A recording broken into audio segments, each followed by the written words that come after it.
Welcome to நம்ம வீட்டு varieties. இன்றைக்கி இந்த வீடியோவில் சத்தான முருங்கைக்கீரை பொரியல் எப்படி ருசியாக செய்கிறதுன்றதை பார்க்கலாம்.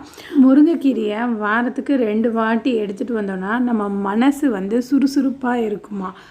இதனால தான் அந்த காலத்தில் சொல்லி வச்சாங்க, உணவே மருந்து, மருந்தே உணவுன்னு சொல்லிட்டு. பெண்களுக்கு கால்சியமும் அயனும் கரெக்டான அளவில் 40 இயர்ஸ்க்கு மேலே இருந்துச்சுன்னா நம்மளுக்கு அந்த மூட்டு தேய்மானம், முதுகு வலி இதெல்லாம் வராமல் இருக்கும்.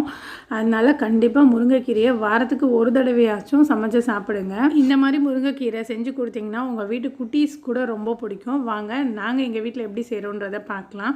ஃபஸ்ட்டு ஒரு பேனில் கடலெண்ணெய் 2 டேபிள் ஸ்பூன் ஊற்றிக்கிறேன். எண்ணெய் நல்லா காஞ்சதுக்கப்புறமா கடுகு, உளுத்தம்பருப்பு இது நல்லா பொரியட்டும்.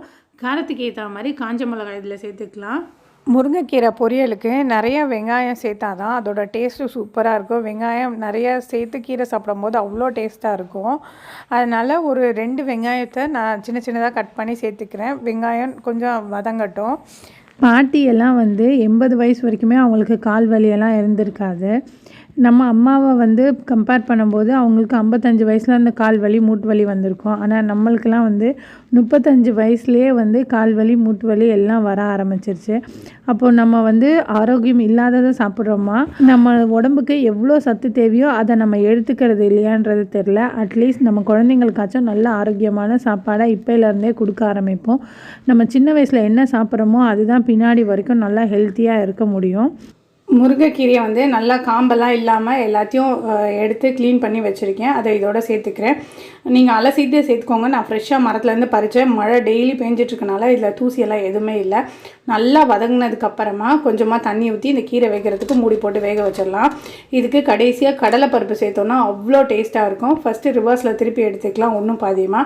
இதில் ஒரு 10 பூண்டு இதையும் சேர்த்து ரிவர்ஸில் திருப்பி எடுத்துட்டோன்னா நல்லா குறன்னு கிடைக்கும். இதை நம்ம கீரையில் சேர்க்கும் போது வாயில் கடிப்படும் போது அந்த கீரையோட டேஸ்ட்டு சூப்பராக இருக்கும். குழந்தைங்களுக்கு ரொம்ப பிடிக்கும் இந்த கடலைப்பருப்பு போட்டது. இப்போது தண்ணி நல்லா வெந்து வந்துருச்சு. தண்ணியும் வற்ற போகுது. அதனால் கொஞ்சமாக உப்பு சேர்த்து ஹை ஃப்ளேமில் வச்சு வற்ற வச்சுட்டேன். இப்போ நல்லா வற்றி வந்துருச்சு. இப்போ நம்ம அரைச்சி வச்சு அந்த கடலை மசாலாவை இதோட சேர்த்துட்டு ஒரு பரட்டி எடுப்போம்.